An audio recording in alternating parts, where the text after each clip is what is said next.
बिस्मिल्लाहिर्रहमानिर्रहीम अस्सलामुअलैकुम।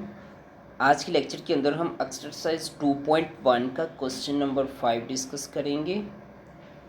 Question number 5 के अंदर हमें डायामीटर दिया गया है मार्स का। कितना दिया गया है डायामीटर? 6.779 मल्टीप्लाई 10⁻³ किलोमीटर के पॉइंट ऑफ व्यू से।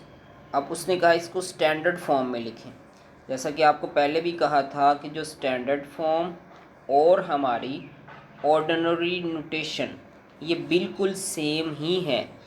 मतलब इन दोनों का जो मीनिंग है वो सेम है कि आपने 10⁻³ को ख़त्म करना है और ज़ीरो के अंदर आंसर को लेके जाना है। अगर आता होगा तो ज़ीरो लगाना है। इस तरह समझें कि 10⁻³ को हमने फिनिश करना है, यहाँ से ख़त्म कर देना है। तो भाई इसको ख़त्म करने का बहुत इजी है। सबसे पहले तो हमारा क्वेश्चन के अंदर पॉइंट देखना होता है कि पॉइंट कहाँ पे है। 6 और 7 के बिल्कुल सेंटर में पॉइंट है और 10 की पावर भी किस में दी गई है? 3 में। अब 10⁻³ किस में है? प्लस में या माइनस में है? भाई 3 के साथ कुछ भी नहीं लगा हुआ तो इसका मतलब प्लस में है। अब पॉइंट हमारा किस तरफ जाएगा? इस तरफ जाएगा भाई, राइट तरफ जाएगा, राइट की तरफ 9 की बैक साइड पे जाएगा। आंसर क्या बनेगा हमारा?